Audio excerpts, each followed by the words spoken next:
Okay, class, what is the difference between your and your? Ma'am!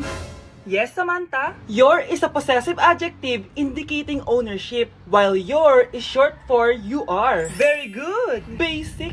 Alam ko naman yan, pabida ka lang magtaas ng kamay. Next question. Ano ang pagkakaiba ng nang at nang? Ako ma'am! Okay, Scarlett. Ang nang ay nagpapahiwatig ng pagmamayari, ang nang ay nagpapahayag ng paraan o panahon. Tama! Mahusay ka, Scarlett!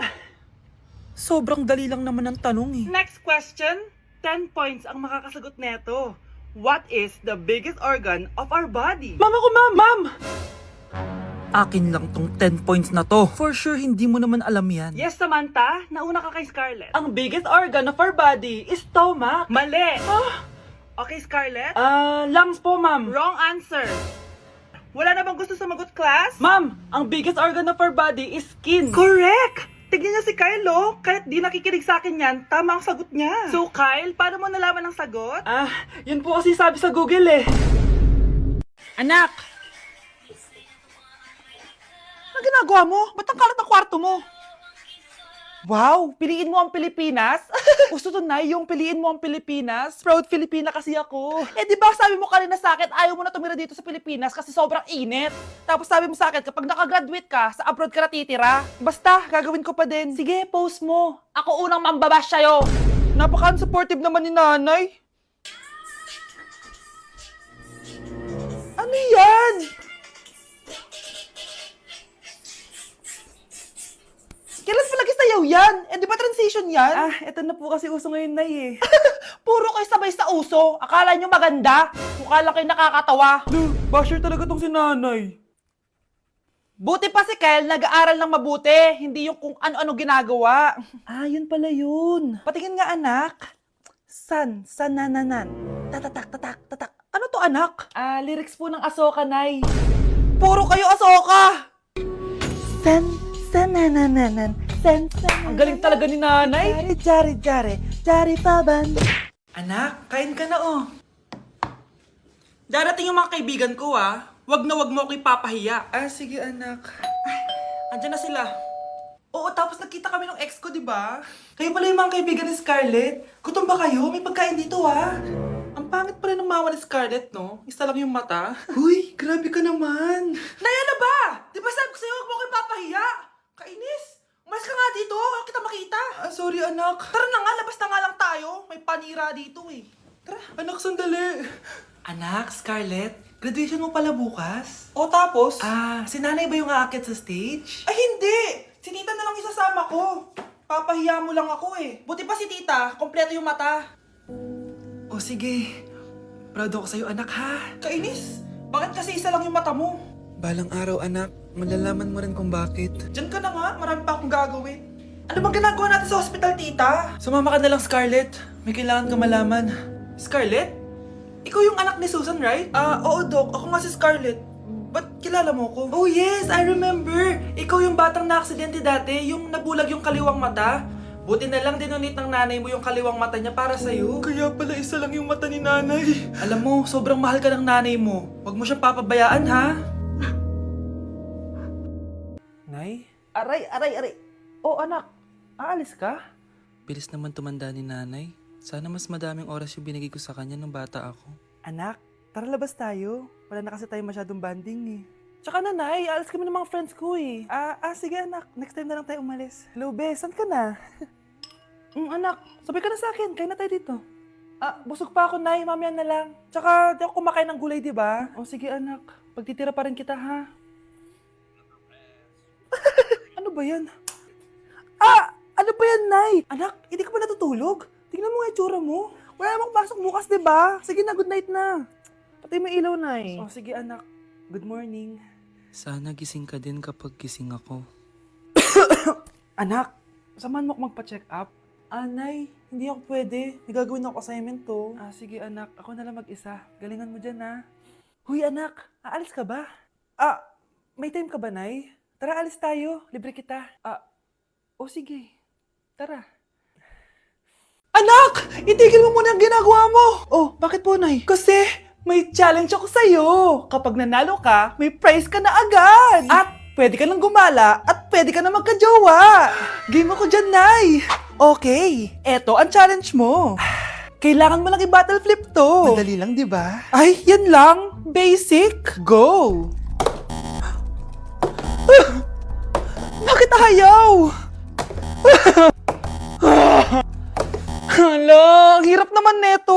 Akala ko madali lang manalo. Hindi naman talaga mahirap manalo, anak. Lalo na kung sasali ka sa weekly Lucky Draw promo ng Mogu. Sumali na for a chance to win exciting prizes. Up for grabs every week is an iPhone 16 Pro Max 256GB, along with other rotating prizes such as Samsung TVs, iPads, GCash, and more! All you have to do is scan the QR code on your Mogu bottle and enter the 10-digit code found under the cap to earn points and join the draw. Kaya the more you collect, the better your chances of winning. Ang dali lang pala, Nay. Favorite ko pa naman tong Mogu. For sure, marami akong makokolekt. Tama ka, anak! All registered users can join! And you can use your points to submit entries for the weekly lucky draw. Imagine, umiinom ka lang ng Mogu tapos may chance ka pang manalo ng big prizes. Naku, Nay! Excited na ako manalo!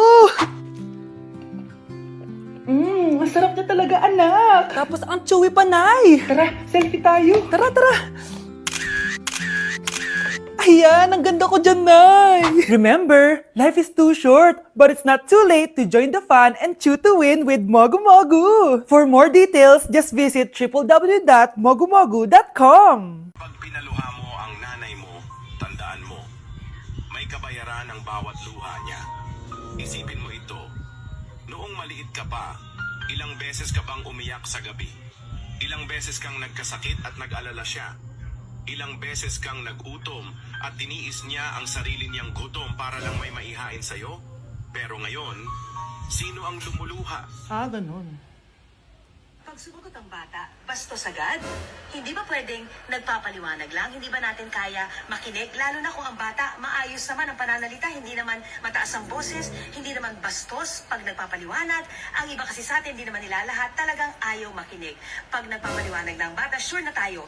Naku, taas na naman ang kuryente natin. Sino ba kasing aircon dyan? Si ate, buong araw nag-aircon. Wow, kala mo din nakiki-aircon. Nay, kailangan ko na daw po magbayad ng tuition para makapag-exam ako. Ha? Bayarin na naman? Sige, anak. Nay, due date na pala ng internet natin. Baka maputulan tayo. Oh, isa pa yan. Naku, sabay-sabay na. Oh, wala na naman pala naman to ref natin. Naku, kailangan na natin mag-grocery. Nay, nagpadala na daw si tatay. Ay, buti naman. Umulan pa, patay! Paano kaya pupunta sa remittance center neto? Ano ka ba, Nay? Nagpadala si tatay via GCash at may bonus credits pa. Wow, high-tech na pala, anak. Paano yung mga bills natin? Pwede din yan sa GCash, Nay. Ayan, kaka-cellphone mo yan. Ay, mali. Kaka-GCash mo yan. Kaya magpadala na sa GCash dahil diretso sa GCash wallet mo ang remittances abroad. Hindi ka nalalabas ng bahay dahil hassle-free at 24/7 tong available. At wala tong transfer fee sa mga verified users.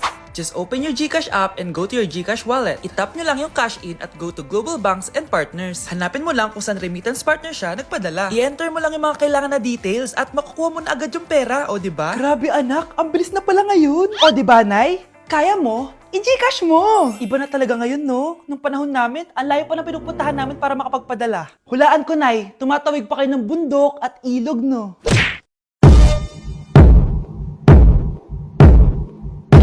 Punyeta, papasukin mo ako! Ito na, Nay! Bakit ayaw mo ako papasukin, ha? Punyeta ka? May ginagawa ka dito masama, no? Sino naman to? Ako po yung boyfriend mo to, no? Umamit ka na! Hindi ko boyfriend yan, Nay! Bakla yan! Napagkamulan pa ako straight! Ew! Mudra Kels mo? Oo, mama ko. Akala ko Lola May. Sorry, tita, kung nagulat kita. O siya na, Gora Belt na Akis. O diba, Nay, sabi ko sa'yo bakla yun Yun na! 7, 6, 5, 4, 3, 2, 1, Happy New Year!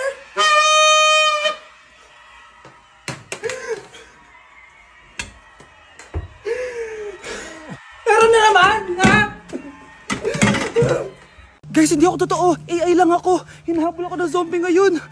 Chat, ano ba? Wala ka na ba magawa? Hi guys! Nandito ako sa space ngayon. Ayoko na dyan sa Earth. Marami kasi akong utang dyan. Alam mo bang AI ka? Hala, hindi Nagbabayad ako ng renta. Nasa stress ako. Wala akong ipon. Hala, tao to. Anak, may bisita ka. Sino po, Nay? Oh, anak, napano ka? Ba't parang nakakita ka na multo? Wala, Nay. Ma'am, kamusta naman po yung anak ko sa school? Isusumbong ko si Kyle sa inyo, ma'am. Ma'am, bakit? May ginawa ba siya? Yang anak mo kasi, ano po, ma'am? Napakagaling, oo. Masipag at matalino yan sa school, ma'am. Opo, tama, Nay. Ay, buti naman. Akala ko kasi kung ano na ginagawa nito eh. Kaso ano, ma'am? May mga kailangan lang ako itanong sa inyo, ma'am, kung totoo ba tong nasa test paper ni Kyle. Patay ako nito. Sige, ma'am. Unang tanong, anong pangalan ng nanay mo? Susan, ang sagot niya. Tama ba, ma'am? Tama naman, ma'am. Pangalawa, ano ang trabaho ng nanay mo? Ang sagot niya, housewife. Tama ba? Oo, ma'am, tama. Okay. Pangatlo, ano ang gustong ginagawa ng nanay mo sa'yo? Pinaglulutuan, binibigyan ng baon. Tama ba? Oo naman, mahal na mahal ko yan si Kyle. Ano ang ayaw na ginagawa ng nanay mo sa'yo? Wala naman nakalagay dyan, di ba, ma'am? Kasi wala naman ako ginagawang masama sa kanya. Ang nakalagay dito ay palaging inuutusan. Pinapalo ng hanger. Anay! Binabato ng kaldero, sinisigawan, minumura, at pinapalayas. Tama ba, ma'am? Walang iya ka, anak. Halika rito. Nay, wag mo. Pinapalo pala kita ng hanger, Halika rito, matatamaan ka sa akin. Nay, test paper lang yan eh. Ma'am, kumalma ka. Kumalma? Kasalanan mo to eh. Ikaw una matatamaan sa akin. Sabi ko na kalalayas na ako eh. Good morning, class! Good mood si ma'am ngayon Sana good mood lang siya gang mamaya. Bago tayo mag-start, mag-pray muna tayo, okay? Sino gusto mag-lead? Di ako marunong niyan, ikaw na lang. Lalo na ako, di nga ako sumisimba eh. Wala. Pag walang pumunta sa harap, lahat kayo, i-absent ko! Bes, ikaw na lang. Ma'am, ako na lang po. Madali naman pala kayo kausap eh.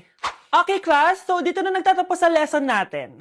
Oh, may isang oras pa pala tayo eh. Sige na, i-dismiss ko na kayo. Yes, be, tara gala tayo. Tara be, buti na lang talaga dinismiss tayo agad. Aba, excited? Uwing-uwi? Ayaw niyo siguro sa subject ko, no? Maghihintay kayo hanggang 4 p.m. dito! Walang uuwi! Grabe naman yung mood swing ni ma'am. Nakakainis. I love you too. Okay, class, dahil good mood ako today, hindi tuloy ang quiz at lesson natin. Ay, salamat, magagawa ko na yung assignment ko sa math. Bes, pakopya naman ako niyan. Aba, sino nagsabi sa inyo na pwede kayo gumawa ng assignment sa ibang subject, ha? Ma'am, talagang sinisira niyo mood ko, ha? Lahat kayo bagsak sa quiz! Excuse me, Ma'am Reyes? Bakit mo tinatakot ang mga anak ko? Ma'am, hindi sila matututo kung hindi ko sila tatakutin. Hindi mo kailangan takutin ng mga bata. Kausapin mo sila na maayos. Tama. Tayo ang pangalawa nilang magulang. Dapat maging safe sila sa atin. Gusto mo bang maalala ka nila sa mga pananakot mo? Facts, ma'am. Umayos ka na, ha? Kung ayaw mong isumbong kita sa principal. Deserve.